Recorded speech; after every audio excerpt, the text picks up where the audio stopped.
وبركاته. الحمد لله رب العالمين والصلاة والسلام على أشرف الأنبياء والمرسلين نحمده ونستعين ونستغفره فإن أصدق الحديث كتاب الله وخير الهدي هدي محمد صلى الله عليه وسلم وشر الأمور محدثاتها وكل محدثة بدعة وكل بدعة ضلالة وكل ضلالة في النار. وقال رب اشرح لي صدري ويسر لي أمري واحلل عقدة من لساني يفقهوا قولي. Alhamdulillah, bersyukur kehadrat Allah Subhanahu wa taala kerana dapat bersama pada malam ini.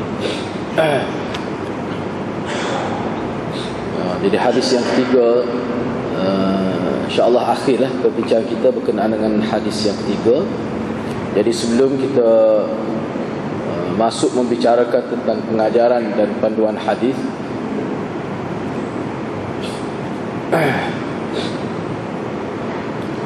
perkara yang ke-9 mengikut pembahagian al-haya itu, malu itu, sifat malu itu sendiri mengikut Hafiz Ibn Qayyim dalam kitab dia Madarijus Salikin. Dia sebut sifat malu itu ada 10. Jadi 8 daripadanya telah kita sebut secara ringkas pada minggu sebelum ini. Jadi perkara yang ke-9, malu yang ke-9 itu haya'us syarafi wal izzah, malu kerana kemuliaan jiwa dan keluhuran budi. Ini juga antara peringkat yang tinggilah. Yang dimaksudkan dengan haya'us syaraf wal izzah ni, mana seseorang itu rasa malu nak melakukan perkara yang kepada orang biasanya tidaklah dianggap sebagai perkara yang memalukan. Misalnya seseorang yang buat sesuatu, mana kalau dia buat tu biasa ya, tapi bagi setengah-setengah orang dia tak akan buat kerana dia fikir kedudukan dia dan sebagainya. Ni ada berlaku, pada kita pun berlaku. Seorang kata lah, setengah perkara tidak sesuai dilakukan oleh bapa ustaz, bapa agama, walaupun perkara itu biasa dilakukan oleh orang lain. Sebab apa? Sebab kedudukan orang agama ni dia ada syaraf dia ada izzah dia. Misalnya kita termakan belajar je makan aiskrim ke belajar lah misalnya tu orang yang tak benar tu, ataupun setengah perkara lah. Jadi benda ni dia bergantung kepada ketinggian hayat itu dari diri seorang. Jadi malu tu kerana dia berasa tak nak sabar dia buat gini. Bukan kata dia tu lebih mulia daripada orang-orang lain dah, tidak. Perasaan malu tu kerana dia melihat kepada kedudukan dia berasa tak sesuai aku nak buat benda-benda gini. Khususnya benda-benda yang walaupun benda tu biasa, tetapi dia berasa tidak nak sabar nak buat. Dia jaga.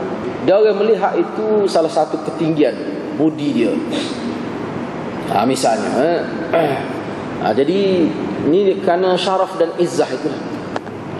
Orang yang tidak ada rasa syaraf, kemuliaan dan rasa kemuliaan diri ni, dia tidak fikir kesan perbuatan dia kepada diri dia. Tapi orang yang ada syaraf, ada izzah ini, setiap yang dia buat tu dia fikir apa kesan kepada diri dia, sesuai ke tidak aku buat ni. Kita tengok banyaklah dalam kehidupan kita. Setengah-setengah orang tu, misalnya kita kata dalam buah kedai kopi lah, kita kata nak kata haram lalu kodok. Buah kedai kopi. Kita pun ada jari-jari dah. Ni setengah-setengah orang buat semalu rasa tidak nak sabar. Jadi benda-benda gitu saja. Dia benda tu harus asalnya. Tetapi kadang-kadang oleh kerana kedudukan dia tu bukan berpangkat, tapi dia rasa tidak nak sabar, tidak sesuai, maka dia pun tidak buat. Misalnya jadi benda-benda gitu tu dia bergantung kepada mana jiwa seseorang. Begitu hayaul mar'i min nafsih, malu seorang kepada diri dia sendiri. Dia malu pada diri dia sendiri. Ini juga boleh dianggap sebagai pagar maya. Pagar maya yang boleh menyekat seorang melakukan perbuatan-perbuatan yang tidak baik. Orang Melayu kita pun guna malu kat diri sendiri ni. Jadi malu kepada diri sendiri ni malu kepada diri sendiri ni lahir hasil daripada dia berasa bahawa dia tu sendiri sebagai manusia ada tanggungjawab terhadap Allah Subhanahu Wa Taala. Dan manusia itu sendiri berbanding dengan makhluk-makhluk yang lain, dia ada kemuliaan. Dengan sifat amanah dia, dengan fizikal dia, Allah SWT buat pada dia tu, memang dia lebih daripada makhluk-makhluk yang lain. Jadi nak boleh mari kepada perasaan malu pada diri sendiri ni, setengah-setengah ulama sebut ni adalah satu kedudukan pembahagian malu yang setengah ulama kata yang tertinggi lah. Malu pada diri sendiri, nak buat suatu puasa tidak nasabah, dia mari perasaan ni dia tak boleh buat, dia tak boleh buat main-main, dia mari. Ini sebenarnya kurniaan Allah Subhanahu Wa Taala, yang mana kesal daripada rasa malu pada diri sendiri itu menyebabkan seseorang dia jadi tak teramuk, dia jadi boleh mengekang dia daripada melakukan perkara-perkara yang boleh menjatuhkan maruah dia kerana malu pada diri sendiri. Hal ni memang ulama kata peringkat tinggi. Peringkat tinggi ni antara yang dikira sebagai peringkat tinggi lah. Yang mana semua benda ni, hayaul mar'i min nafsihi ni, kalau disebut dalam setengah-setengah kitab, dikata hak ni lahir daripada kefahaman diri seseorang itu mana terhadap penghargaan Allah terhadap diri ni. Sebab manusia ni adalah makhluk Allah Subhanahu Wa Taala yang sangat dihargai oleh Allah Subhanahu Wa Taala. Jadi benda tu dia bukan sekadar dia tahu, tapi dia berjaya menghayati, menyebabkan dia berasa timbullah perasaan-perasaan yang sedemikian itu. Baik, antara pengajaran daripada hadis yang ketiga ini, yang pertama sekali, iman adalah sesuatu yang sangat istimewa kerana ia membuahkan banyak sekali sifat-sifat yang baik dan mulia. Seperti mana yang saya sebut sebelum ini, kenapa iman ini dikatakan minal iman, al-haya'u minal iman, malu itu sebahagian daripada iman. Nabi sebut pada peringkat awal adalah hadis itu bahawa iman itu ada 70 syu'bah dia, iman itu sendiri. Tapi Nabi tiba-tiba Nabi khususkan salah satu daripada dia tu malu. Daripada 70 tu salah satunya malu. Jadi sebab apa takhsis gitu, sebut secara khusus itu kerana sifat malu ni bukan, walaupun nampak dia satu sifat, tapi dia boleh melahirkan, membuahkan, menghasilkan banyak sifat-sifat yang positif, sifat-sifat walaupun dia satu sifat tapi potensi dia, kedudukan dia tu begitu tinggi ya. Seperti mana disebut dalam kitab-kitab lah, mana kedudukan hayat itu. Jadi perkara ini sebagai peringatan lah, seperti mana yang saya telah sebut dah sebelum ini, bahawa sifat malu ini dia perlu diterapkan, perlu digarap, perlu disuburkan, kerana dia tu asal sebenarnya, dia fitrah manusia, sifat malu. Dia satu peringkat manusia ni, kalau kita tengok budak-budak, mula-mula dia tidak telanjang lah, kita kata budak, lama-lama dia berasa malu. Boleh jadi dia malu pada orang luar dulu mula-mula. Budak kecil 5-6 tahun tu asal dah, dia akan malu. Itu sifat fitrah dia. Dia tak ada selalu masa kecil tu, tapi dia lahir dari mana peringkat demi peringkat lahir. Jadi benda gitu hadirin dan hadirat, kalau mengikut ilmu psikologi Islam lah, kau itu ibu bapa kena berikan perhatian, perlu disuburkan. Jadi kalau kita tengok dalam hadis Nabi suruh hasil tempat tidur dan sebagainya, selain daripada maksud-maksud lain, nak mengajar bahawa malu untuk bersama perempuan yang sah nikah ni, hal tu perlu diterap sejak daripada kecil, biar dia rasa beza lah, ada beza lah lelaki puan. Sebab tu benda tu kalau ibu bapa gagal di rumah didik tu, maka dia akan terdedah pada perkara yang sangat bahaya di luar daripada rumah dia sampai satu peringkat. Kasih bilik tidur, patut pakai apa, biar jelas lah beza ni, tak boleh ni pakai perempuan. Benda-benda begitu sebenarnya kesal daripada hak sifat malu tu lah kita tambah. Maknanya kita bagi kedudukan dia tu ke peringkat yang lebih tinggi. Sebab benda tu dia akan keluar daripada rumah dia, dia duduk dalam dunia yang lebih luas. Kalau dia tidak ada qiyam itu, nilai itu, maka mana anak-anak kita tu dia akan jadi jauh daripada agama. Susah nak dibentuk. Yang kedua, iman diibaratkan oleh Rasulullah sallallahu alaihi wasallam sebagai sepohon pokok. Pokok yang sempurna ialah yang berdahan, berdaun, berbunga dan berbuah. Demikian juga iman. Iman yang sempurna ialah mendorong orang yang memilikinya bersifat dengan sifat yang mulia dan terpuji. Jadi kenapa dalam hadis ini Nabi SAW cuba ibaratkan, cuba tamsilkan, cuba bandingkan, cuba gambarkan kepada kita, maknanya iman itu seperti sepohon pokok. Jadi kalau pokok, kita kata kalau pokok, hak pokok hak subur lah ke mana? Nah, daun dia, warna dia, bagi orang yang mahir dia tahu ni segar pokok ni. Nah, dahan dia, kedudukan fizikal pokok itu sendiri, dan hasil daripada hak tu semua tu, hak tu benda yang mengagumkan kita. Kita boleh jangkai buah dia ni pun, boleh kira kat lah ni. Nah, bila tengok pokok ni segar. Jadi iman pun begitulah juga. Kita tahu iman ni kuat tak kuat, kita tengok dia akan keluar dalam bentuk zahir. Kita kata pokok ni tunjai dia kukuh, sebab apa? Tengok daun dia hijau molek. Pokok ni segar, kita tengok mana? Macam mana kita boleh tahu pokok ni segar? Pokok ni subur, tengok pada zahir dia, dengan dahan dia, dengan daun dia, dengan dia punya saiz dahan dia dan sebagainya. Kita boleh nampak segar. Kita kata segar. Tu. Sebenarnya kita segar tu kerana tunjai dia tu. Iman ni pun orang panggil iman yang kukuh, iman yang tebal ni, kita cek mana? Kita cek pada pemilikan zahir itu. Seseorang yang dikatakan mukmin itu, yang memiliki, mukmin maknanya yang memiliki iman itu, kita boleh tengok dari segi sifat sedekah dia, tengok dari segi ibadat dia. Banyak kau kita boleh tengok. Tengok pada lidah dia, tengok pada tindakan. Kita boleh hukum iman orang ni setara mana. Ataupun yang kita sebutlah ni, hasil paling besar kalau pokok tu buah dia, situ kita nilai. Kalau kita nampak segar, nampak minyak molek pokok, tiba-tiba boleh buah keriput, kita tu buah tak molek, ada masalah. Jadi kalau kita nampak molek tu pun nyedak lagi.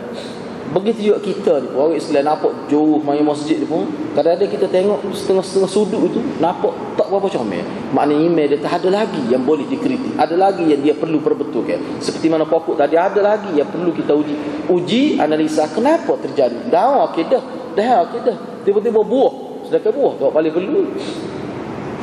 Kadang-kadang manusia ni, dia hanya tumpukan penjagaan hubungan dia dengan Allah sahaja. Dia tidak jaga hubungan dengan manusia. Akan cacat juga nampak iman dia. Kalau mukmin pun bukan mukmin yang sempurna. Begitu juga pokok hadirat. Dia tidak berbahagia saja pokok, dia kadang-kadang kena jaga banyak perkara penjaga pokok. Jadi nak tahu tu dia kena ada ilmu lah. Jadi Nabi bandingkan gitu supaya kita mudah faham. Cuma di sini tidak disebut, setengah-setengah dalam kitab Nabi bandingkan ni, mana pokok yang Nabi bandingkan ni jauh lagi sebenarnya perbandingan lagi. Walaupun di sini saya tidak masuk, cuma dalam setengah-setengah kitab yang saya baca tu, dia kata mana perkara yang lebih halus lagi yang Nabi nak persembahkan kepada kita, Nabi bandingkan dengan pokok ni. Sebab pokok ni sendiri pun dia boleh berubah, boleh jadi satu ketika dia segar, dia sihat, tapi kalau tak jaga dia boleh rosak. Dia boleh jadi gugur dah, dia boleh jadi mati setengah-setengah dahan dia. Begitu juga iman manusia. Hari ini alhamdulillah kita tengok, kita rasa kuat iman kita, kita tengok keluarga kita, tapi kita jangan terlepas pandang, jangan cuai. Sebab lah ni molek, dia boleh rosak akan datang. Jadi kita kena tahulah perkara-perkara, unsur-unsur, anasir-anasir yang boleh merosakkan sepohon pokok. Kena tahulah. Kita kena tahu apa yang boleh merosakkan iman kita. Kita kena tahu, kena jaga molek. Itu salah satu yang Nabi bandingnya, supaya beringat, litahzir, untuk supaya kita berwaspada. Jangan rasa sedap hati. Jangan rasa sedap hati, kita ni beres dah. Kita ni jak daripada tok nenek kita lah kaki masjid. Kita ni pergi Mekah, memang orang tahu belaka ni keluarga yang soleh. Bahkan orang kalau boleh buat natu keluarga kita kat Soho lah, kita kata sebagai contoh. Betul? Ni. Tapi apakah akan kekal begitu? Tidak. Jadi maknanya kena jaga. Seperti pokok lah. Ingat pokok orang mati ni, pokok kecil saja. Pokok orang besar kita nampak garah, mati betul lah. Rosak betul lah tu. Jadi gitulah juga dengan iman ini. Dia boleh rosak, boleh sampai perekat jadi hilang terus, tak ada rasa. Orang panggil syirik, orang panggil kufur. Waktu tak ada langsung. Jadi akhirnya mana pokok tu kadang-kadang bila dia mampu tu tak boleh nak obat. Kena sodok, kena buat tanah hak lain. Siapa pikat tu beratlah hati-hati nak. Jadi kena beringat. Kena berwaspada. Sebab tu dalam hadis-hadiran Nabi cuba beri gambaran kepada kita bahawa umat dia suatu ketika ni akan jauh daripada agama, hilang pedoman, hilang hidayat, sehingga jadi perbuatan tu semua berhala seperti berhala asal zaman jahiliah. Malah jadi syirik seperti zaman sebelum Nabi jadi Nabi. Dia ni semua berhala akan berlaku pada umat dia. Pak kita duk sibuk kalut lah ni syirik kita akan jenis tangkai azimat dah. Tidaklah seberat hak tu kadang-kadang kena urakat lah tu nak boleh faham. Tapi kalau semua berhala tu duduk rokok kepada berhala, duduk hanggut pada berhala yang bersifat satu arca yang jelas nampak gitu tu, tak ada boleh kata umat Islam sekarang ni buat gitu. Tapi Nabi kata akan berlaku satu ketika umat dia jadi gitu. Maknanya boleh jadi kafir, boleh jadi tukar tubuh agama. Dia tukar tu bukan kata tukar tu kerana nak semua benda tu. Siapa berlaku gitu. Ini sebagai peringatan. Sebab tu dalam hadis lain Nabi sebut jaddidu kalimat la ilaha illallah, kami kena semak sama kalimah la ilaha, kena semak sama. Jangan tidak semak. Ibadat ni perlu disemak. Takut berlaku, maknanya takut dia tu terkena lah virus dan sebagainya, dia boleh merosakkan iman kita tu. Jadi benda ni kena jaga. Itu antara perbandingan Nabi. Jadi banding ni wajah syabah dia tu dia. Sani lah. Kalau pokok hak segar lah ke mana. Lepas tu kalau segar dia boleh rosak ke tidak pokok. Gitu juga iman pun gitu juga. Itu perbandingan semua dah faham. Yang ketiga, konsep tauhid merupakan unsur yang paling utama dan istimewa dalam iman. Dalam bab iman ni, malu sebahagian daripada iman juga, kebersihan sebahagian daripada iman juga, banyak sebahagian daripada iman. Tapi unsur yang paling besar, poin yang paling besar bila kata iman kita tauhid. Kita kena faham. Dan kita kena faham lawan tauhid tu apa? Syirik. Lawan tauhid tu syirik. Dia ada setiap benda yang Allah SWT buat atas dunia, dia ada gabungan dia. Laki puan, syirik, tauhid, sunnah, bid'ah. Dia ada benda tu. Maksiat, taat. Dia ada gabungan dia. Laknat, rahmat misalnya. Dia ada. Khianat, amanah. Jadi benda-benda gitu kita kena faham lah. Jadi konsep tauhid ni maknanya kita mentauhidkan Allah, maknanya kita mengesahkan Allah dalam semua perkara. Sebab tu dalam banyak hadis Nabi sebut jangan ada sesuatu pada kita. Sesuatu tu ikutlah apa saja yang boleh menyebabkan kita jadi terpecah fokus kita itu bukan hanya kepada Allah. Tu. Misalnya tauhid dalam konteks kita belajar ni, bergantung dengan Allah, meminta tolong dengan Allah, berdoa kepada Allah, puja dan puji hanya kepada. Benda tu tak boleh buat kepada orang lain, tak boleh buat pada hak selain Allah. Dia boleh jadi syirik. Dia kan syirik ni hadirat bukan bermakna seseorang itu tolak Allah SWT. Syirik ni dia bererti seorang itu dia terima Allah, tapi dia terima juga benda lain dalam konsep yang sama dengan dia terima kepada Allah itu. Ni kalau Syekh Abdul Aziz cucu Syekh Waliullah tu, Syekh Ismail Syahid, bukan Syekh Abdul Aziz, Syekh Ismail Syahid yang mati kerana lawan British untuk memerdekakan bumi India lah kira-kira dia ni. Syekh Ismail Syahid ni cucu Syekh Waliullah. Dia tulis kitab Risalatut Tauhid. Ni memang dia bahasannya. Dia bahagi syirik tu kepada 5 bahagian. Syirik fil ubudiyah, syirik fil tasmiyah, syirik fil tasarruf, syirik fil ilm. Dia bagi cukup molek perbahasan dia. Kadang-kadang orang kita ni dia ingat sembah berhala, dia ingat sembah berhala ya baru jadi syirik. Dia ingat tu dok banyak lagu lain boleh jadi syirik. Untuk manusia jadi syirik, duk atas masjid pun boleh jadi syirik.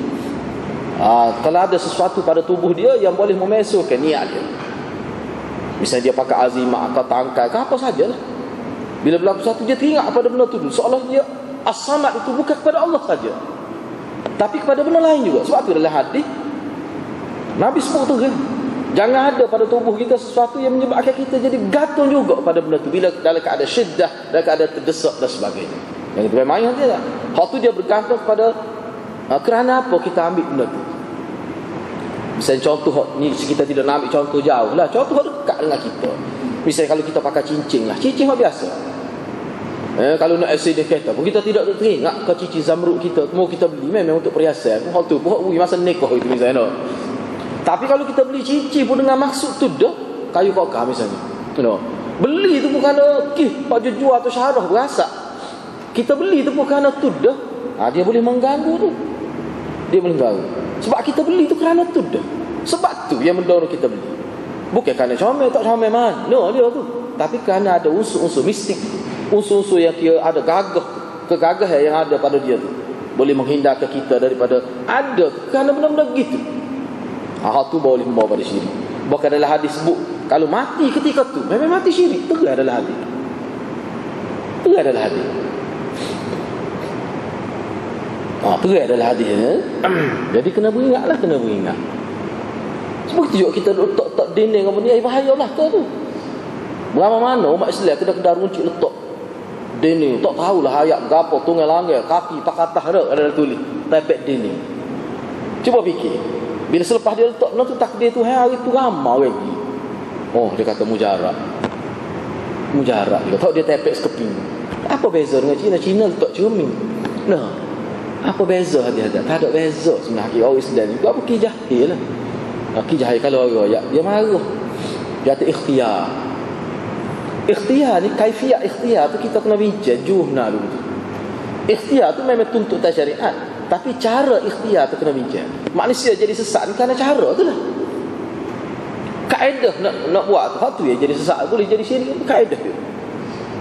Sebab tu dalam agama kita, selain daripada dia bincang hukum, dia bincang kaedah nak buat tu. Mesti cukup dua syarat tu baru jadi sunnah. Tahu hukum dan kena tahu cara Nabi praktik benda tu, baru jadi sunnah. Kalau tidak, bahaya dia benda-benda gini. Setengah tu letak gambar ulama. Saya jumpa dah, minta maaf lah saya sebut. Tok kenali tak salah sikit rambut. Dia letak gambar Tok kenali. Tak tahu mana letak gambar Tok kenali. Sebab cara dia letak tu kita rasa pelik kan lah. Dia kata nak pelari nego. Tak jauh sekitar nak pelari nego. Saya kata Tok kenali ni miskin. Tok kenali ni katanya orang kita Tok kenali nak beli kitab tak boleh. Jodoh kedok tak tahu. Susah ketemu. Lepas tu kita letak gambar dia untuk jadi mengurus. Kena sabar kau. Lepas tu kait ke mana? Tu kait dia jadi orang Melayu, dia jadi rezekimu. Dia kait ke mana? Dia kait ke mana? Orang panggil ikhtiar ke lagu tu. Ikhtiar ni kita boleh sebut kaedah dia gini, ada hubungnya dengan jiwa manusia. Banyak kali kita boleh sebut kalau buat ikhtiar. Tu tak ada ikhtiar tu. Tapi gambar ikhtiar lagu mana? Tak ada. Bahkan itu orang panggil pemujaan itu. Boleh jadi rosak tu kalau niat gitu. Sebab tu ulama tak sivil tak gambar apa. Kesan dia itulah kesan dia. Dia ada sejarah gambar ni hati-hati lah. Tentunya bukan sejarah Islam. Itu sejarah pokok Rum dengan Parsi. Budaya tu. Sebab tu jangan lebih-lebih lah. Sebab tu dalam hadis Nabi peringkat awal Nabi bertegas lagi, la'anallahul musawwirin wal musawwirat. La'anna Allah bukan main-main. Kalimatul la'nat tufidul haram. Kalimah laknat ni dia membererti haram, dosa besar. Tu. Kalimah bila sebut laknat tu dia memberikan makna gitu dari segi usul fiqhnya. Jadi benda ni kita kena fahamlah. Jangan dimudah-mudah. Jangan dimudah-mudah. Sebab sebelum tu kenali pun orang maju dah nego. Sebelum tu kenali ada. Jadi tak ada sebab dia ada. Bahkan kita mencemarkan ulama tak kena. Benda-benda gitu ya dia. Saya bimbangnya takut lama mari berasa akhir tu ngali kebetulan tu Tuhan nak uji dia. Tuhan nak uji dia. Bila dia letak gambar tu orang jadi mari Tuhan nak uji dia. Dia berkata Tuhan. Jadi pagi-pagi duk klik gambar tu ngali baru buka kedai. Pagi-pagi tengok dulu renung. Tak tahulah tafakkur ke apa tak tahulah tu. Takafur ke tafakkur kita wallahu a'lam. Tapi dia tengok baru buka kedai. Bismillah pun dia baca. Doa mau rezeki pun dia baca. Suratul Kahfi pun dia baca. Bukan kata tak baca langsung. Sebab tu syirik-syirik ni tidak benda yang sebenarnya bahaya. Sebab apa? Sebab dia campur. Syirik-syirik maknanya benda ambil Allah kata, ambil benda lain kata, dalam kih yang sama, dalam unsur yang sama, dalam poin yang sama, dalam perkara yang sama. Seolah-olah murah rezeki orang mari kita dapat untung ni ada kaitan dengan ulama tertentu, ada kaitan dengan ayat-ayat tertentu, ada kaitan. Tu bahaya. Jadi dia tidak ke Allah, dia tinggal pada Allah kata, tinggal pada Tuhan tu, panggil syirik. Kalau dia tolak terus, dia panggil mulhid. Istilah dia ulama itu sebut, orang yang tolak terus Tuhan, dia panggil mulhid. Mulhid ni mana orang yang tak percaya pada Tuhan. Syirik ni bukan tak percaya, dia percaya. Cuma percaya dia tu, dia bagi kepercayaan itu dengan makhluk, bukan hanya Allah semata-mata. Kita ni tak. Makna tauhid itu Allah saja, tak boleh pada benda lain. Tu ni dalam perkara yang hanya kuasa Allah saja boleh benda tu, bukan hak manusia. Kita nak minta tolong orang dalam ruang yang manusia boleh buat, tidak jadi syirik, kita tahulah. Tapi dalam setengah-setengah perkara yang mana hakikat manusia tak boleh buat, misal sebab tu Allah sebut perkara ghaib. Perkara ghaib ni aku, manusia tak boleh. Dia perkara ghaib, nasib dia, untung rugi dia di hadapan, bukan kerja manusia. Kalau kita nak berkait dengan benda masa depan, dia tak boleh dengan manusia dia. Nak minta dia dapat, minta tunjuk aja perancangan atas ikhtiar, langkah-langkah tip-tip tu bab lain. Untuk dapat benda tu dia tak boleh bergantung dengan manusia. Kita minta pertolongan manusia untuk menyediakan langkah-langkah untuk orang berjaya berdasarkan langkah ni, tip ni, kaedah-kaedah telah pun berjaya bila orang praktik. Tu bab lain, orang faham tu. Tu manusia boleh faham tu. Orang tak panggil bergantung pada makhluk lagu tu. Sebab kita pakai obat. Kita tidak bergantung pada obat. Sampai setengah orang tu aku takut dah. Dia baca signboard di dekat ada percaya ke Panado syirik, dia kata percaya ke Panado. Dia tulis besar tu signboard tu. Sudah dia kata. Mana orang duk cepat ni tengok semua tu jadi syirik. Percaya lagu mana tu boleh dibincang lah tu. Tu tidak al-iman bil Panado tu. Tu tidak maksud lagu tu. Ni mana dari segi hati dia tu. Etikot, keyakinan dia tu. Tu tak boleh ada. Kena beringat benar tu. Kita kena faham. Sebab tu Syah Ismail Syahid, dia bahagia tu. Dia bahagi pula syirik tu pada 5 bahagian. Cukup menarik kitab dia tu. Cukup menarik kitab dia. Misalnya dalam bab nama, kita sedar ke tak sedar benda ni, dia boleh jadi. Cumanya yalah kalau jahil lah dia buat tak tahu tu, agak-agak tu maaf dia. Misalnya dalam bab nama, bubuh nama yang melambangkan Tuhan. Yang mana nama tu sendiri memberi erti membesarkan manusia seperti membesarkan Tuhan. Tadi sebut ya Rasulullah madad, tu pun tadi. Wahai Rasulullah tolonglah. Tak boleh lagu tu. Sebab kalau Syiah kat ya Ali madad, wahai Ali tolong, tu tak boleh. Itu dia panggil syirik fin nida, dia panggil syirik dalam bab menyeru, seru. Tak boleh. Kena beringat tu.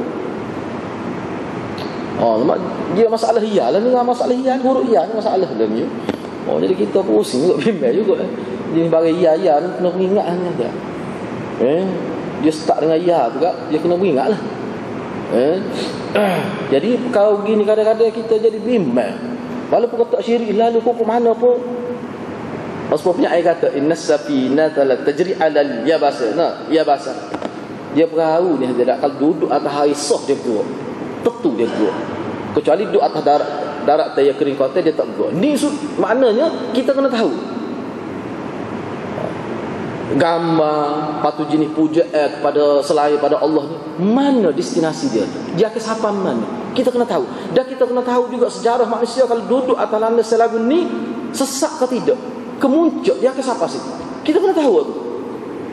Memanglah tak siapa lagi, kita tengok kita pun tak berani lagi nak kata sesak, nak kata syirik. Tapi pengalaman orang dulu hak sesak lupa, permulaan dia nak sesak tu lagu mana. Jangan kita bila sesak, bila jadi syirik baru kita larang. Jangan.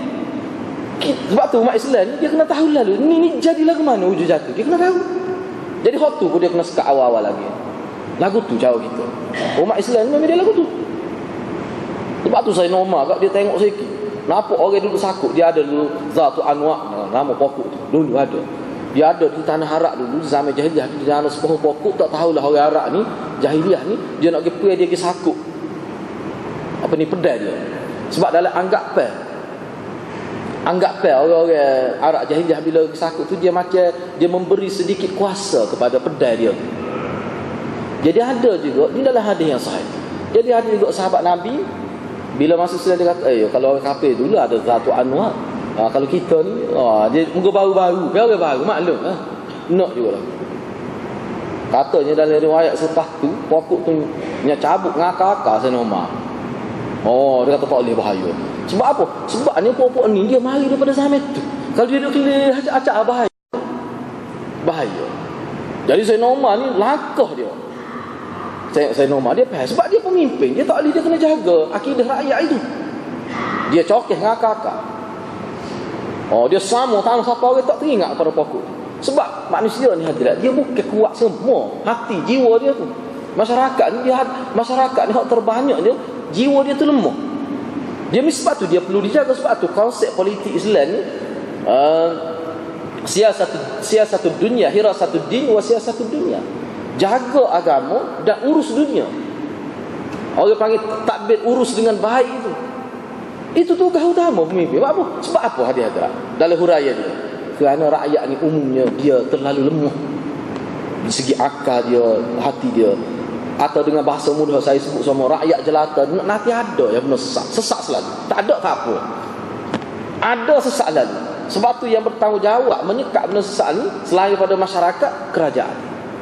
Jangan pula kerajaan mempelopori dia pula sungguh, dia pula peruntukkan misalnya. Ini dosa faruk aja lah. Dosa faruk. Benda tu kita kena beringatlah. Cuba ingat tempat kita ni tau. Ingat dulu kan. Saya duduk sebut sama ni tau. Kata kita sebab kita pergi tengok Allah lah, kata setara ni hakikat. Orang panggil akidah umat Islam kita. Nanti ada ya. Pak ayah peng tu biar. Ni hak air di patah senuk, ingat dulu. Ni pakak pergi ambil air, pakak kita kelih betul ramuk air.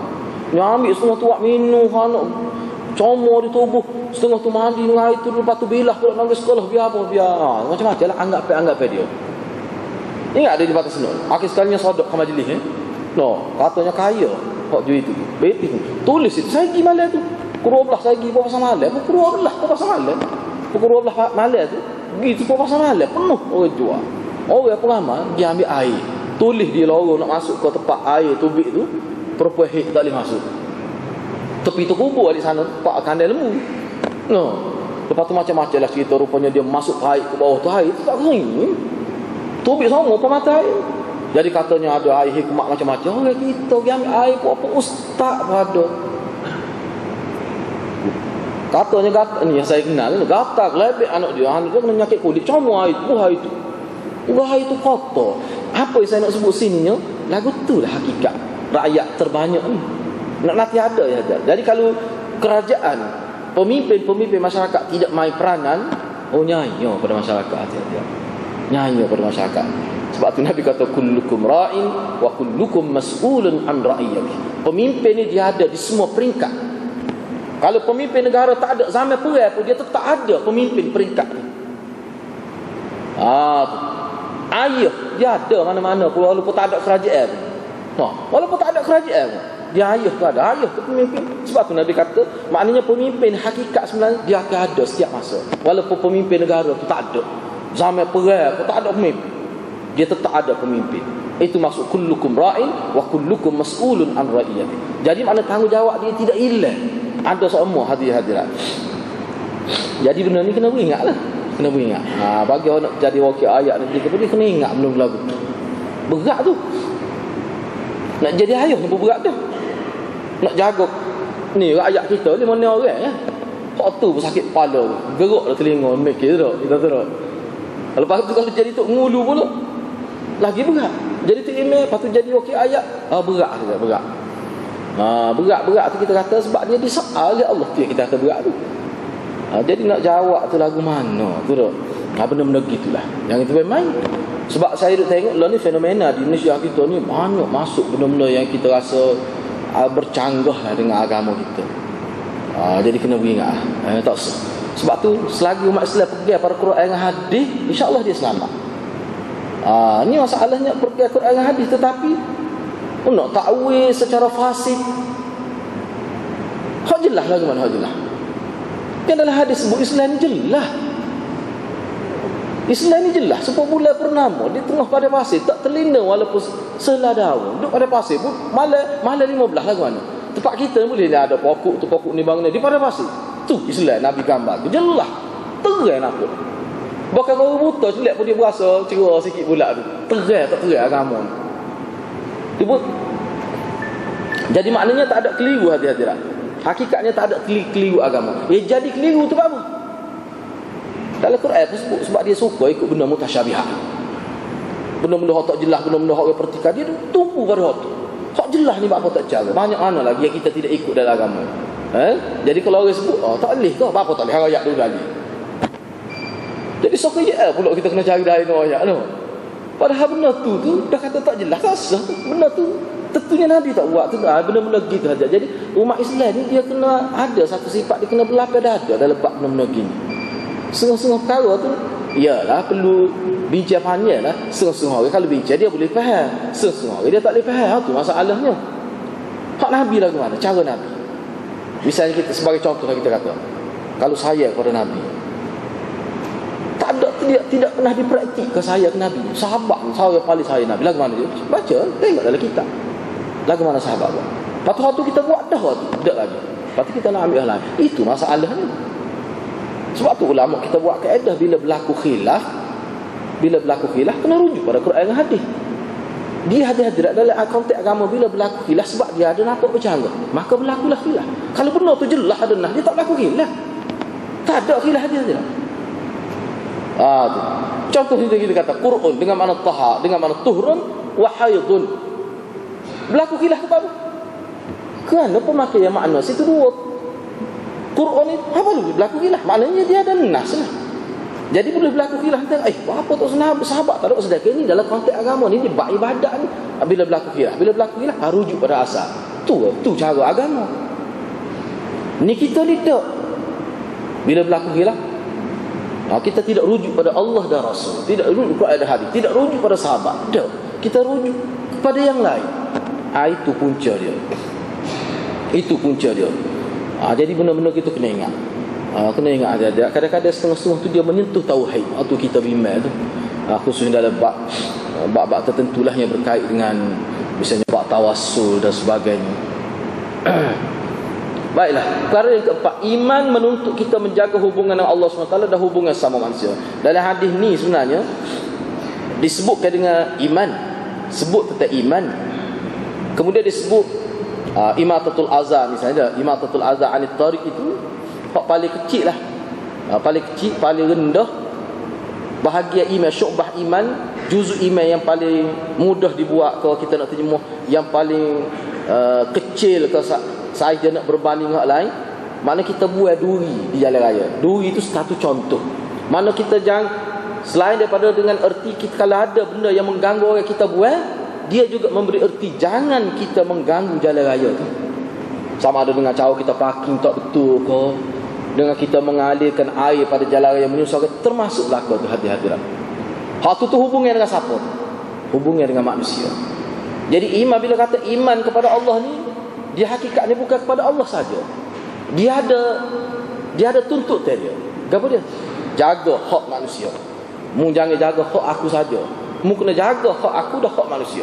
Hak tu semua dia letak di bawah prinsip keimanan, letak di bawah naungan iman itu. Jadi kena beringatlah hati-hati. Maknanya kita ni tak erak kalau nak semaya saja untuk agama ni.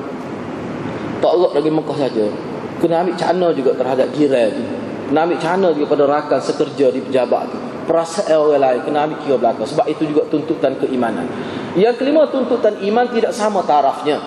Jadi berdasar pada hadis ni, Nabi kata iman itu ada 70 bahagian, 70 juzuk, 70 syu'bah dia. Hak paling rendahnya buat duri, sesuatu yang menyakiti daripada jalan raya. Jadi ulama faham bahawa syu'bah dia tu, juzuk iman tu, dia ada peringkat-peringkat, ada rendah, ada tinggi, tidak sama taraf dia. Yang keenam, keelokan membuat perumpamaan dalam pengajaran dan pendidikan, kesannya amat mendalam kepada jiwa manusia. Banyak sebenarnya hadis Nabi dalam Quran, banyak. Allah SWT bila nak sebut sesuatu, dia mari perbanding je. Ilmu perbandingan. Hak ini dibahas khusus dalam ilmu, dalam bab falsafah lah, dalam bab mantik misalnya, dia bahas tajuk khusus. Bagaimana seseorang yang boleh membuat perbandingan terhadap sesuatu di dalam ayat ni, kalau tepat perbandingan itu, orang mudah faham. Kadang-kadang tak payah hurah, dengar mari perbandingan, orang boleh agak lalu. Gapo dia? Seperti Nabi, dalam contoh buat perbandingan dengan sepuh pokok yang sehat, yang segar, yang subur. Begitulah juga iman pun begitulah juga. Wajah syabah dia ke dia? Iman ni walaupun kita kata duduk dalam, tapi dia ada sifat luaran dia. Pokok ni kesegaran dia terletak pada akar tunjai dia. Hak dalam duduk dalam tanah tu. Tak kita boleh tahu dia ni akar dia ni sihat, dia ni dapat menghirup baja yang cukup dan sebagainya. Kesan mana? Daun dia. Begitu juga iman ni, kita nak kata tebal tak tebal iman ni tak. Sebab kalau kita tengok orang tu ada yang kuh, ada yang gemuk, tu tak boleh nak ukur iman situ. Oh, dia ni gemuk ni, iman pun gemuk juga barang ni. Tak, tak boleh. Dia kena tengok benda lain. Tengok dari segi tingkah laku dia. Tu kan. Yang terakhirnya, sifat malu sejati adalah satu sifat yang berkait rapat dengan iman. Ini malu yang hakikat lah, malu yang sebenar. Malu yang menyebabkan manusia boleh, malu yang boleh menyekat manusia daripada melakukan maksiat kepada Allah Subhanahu Wa Taala. Jadi malu waktu itulah malu yang dimaksudkan al-haya'u minal iman itu. Hak malu jenis lagu tu. Bukan malu yang ada pada orang kafir itu, tidak. Orang tidak Islam pun ada sifat malu. Hak melakukan maksiat pun ada sifat malu. Bukan kata tak ada malu lah. Setengah orang itu luar jahat, di rumah baik, dengan ibu bapa dia baik, dengan jiran baik, tapi dia ni penjenayah macam ni. Malu lagu tu tak kira. Maknanya malu yang tidak boleh menyekat dia daripada melakukan jenayah, melakukan maksiat kepada Allah. Bukan malu yang dimaksudkan al-haya. Sebab itulah kalau kita ngaji bahasa Arab, kita boleh sebut al-haya, kita boleh kata malu yang sebenar. Itulah dimasukkan daripada sebahagian alif lam. Itu kita akan bincang dalam hadiah keempat. Al-muslimu man salimal muslimuna. Tu alif lam tu orang panggil alif lam lil haqiqah. Jadi segi terjemahannya muslim hak semati. Bukan muslim, bukan Islam hak dak. Kita tahu istilah Kelantan kita. Islam hak semati lagu mana? Apa yang dikehendaki oleh agama kita. Hak tu Nabi sebut ciri-ciri dia. Jadi insya-Allah hadis yang keempat tu kita akan bincang dengan hadapan. Mudah-mudahan dengan hadis yang kita bincang ni, kita boleh menjadikan ukuran lah kepada kehidupan kita, sejauh mana dah kita menuruti sunnah Nabi SAW, kita ikut agama, kita boleh nilai sendiri hadis-hadis. Saya setakat itulah, wabillahi taufiq wal hidayah. Wassalamualaikum warahmatullahi wabarakatuh.